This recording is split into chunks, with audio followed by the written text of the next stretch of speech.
Greetings Photo 1 students. This is the tutorial video for the Advanced Editing Practice assignment for the Marquee Tool. Okay, we are moving into Advanced Editing. This one is for selecting objects. Okay, so here's the assignment. It's got 5 different steps here. I'm going to do steps 1 and 2 together. Download the photo that's attached, and then also open your image editor. For most of you, that's going to be Pixlr E, which is online. If you have your own copy of Photoshop, or you're in the classroom and able to get to Photoshop, then you can use it for that as well. All right, so we're going to download this, click on it, and go to my 3 dots here, and that's going to allow me to open up in a new window and then download. Okay, so there we go, it's downloading. Perfect, it's in my download tray. Also, I'm going to open the link to Pixlr E. Here we go. So there's a lot of just kind of stuff in here right here, but we're going to be doing our own stuff, right? And so what we've got to do is we've got to use the Marquee tool to select the lens cap. We're going to put this photo in Pixlr E, so come down to Open Image on the left, and then open the lens cap. You can kind of see some of the other stuff in there. Hit Apply, wait for it, and there's your lens cap photo. All right, so to select the lens cap, we're not really trying to get a perfect selection. As long as we can get around it, then we're okay. All right, so I'm going to go to the Marquee tool, which is this little dotted rectangle right here. And I don't really want a square or a rectangle since it's circular. I could do this if I wanted to, but I'm going to undo, Control Z. I can change the shape to more of a circle. And since the way this works is you click and drag to draw the circle, then you've got to start outside of the lens cap and then drag down and over it. So kind of like over here, click and drag, and then there. As long as the lens cap is inside your selection, then you're okay. All right, there's my selection. So step 4 is the longest part. It's really 3 pieces inside of it, okay? You're gonna make the 3 adjustments that are listed here, and then you're gonna save them each time you make that. So color change or color fill. This is going to happen just inside the selection, since that's what you're telling the computer to do, is focus on the part I selected and just do this thing inside it.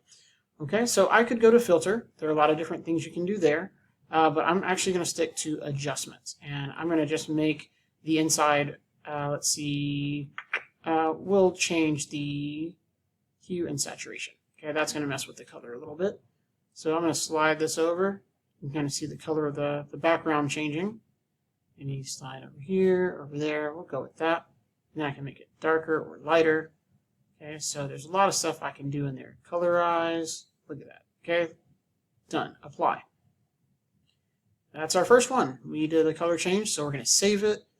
And we'll get to turn that one in a little bit. Go to File, Save. We're going to rename it so it doesn't keep doing lens cap over and over and over. Since it's a color change, I'm just going to do Color Change and download. Okay, it's there. Good, and you can't close it till that countdown goes away. Now we're going to reset, and we're going to do a cutout or move.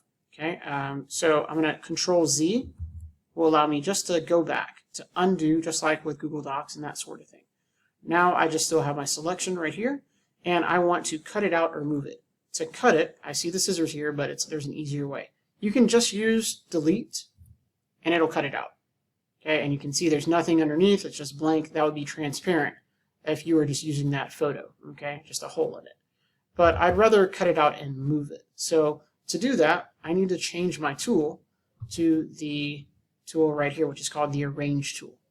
And so it's for moving things and that sort of stuff. So you can see as I get over that selection, some little scissors kind of show up underneath that cursor. That means it's going to cut it out and move it. I'm going to save this one. Okay, so I'm going to do the move. We're going to do File, Save, and we'll call this one Move. And download it. Good, okay, and wait for this to clear up and close. I'm going to undo, reset, then make clones or copies of it. Okay, so I have my selection here. And this works just like with Google Docs and all the other apps where you can just do Control-C, Control-V, all of those shortcuts. So I'm going to do Control-C for copy, Control-V for paste. there it is. And I'm going to just do this for good measure here. I'm going to go ahead and make a good, I don't know, 5 or 10 of them, something like that. Just slide them all over the place. Fill up my background. There we go. And you can resize. You can do a lot of things with all these clones, right? So we're just going to stop right there. File, save, copies, or clones, whichever way you want to call it. Wait for the download to finish, and close this. Okay, so that was the 3 adjustments. Now we're going to turn in those 3. They're in your downloads folder. Okay, that's all you've got to do. And let me know if you have any questions. All right, have a good day.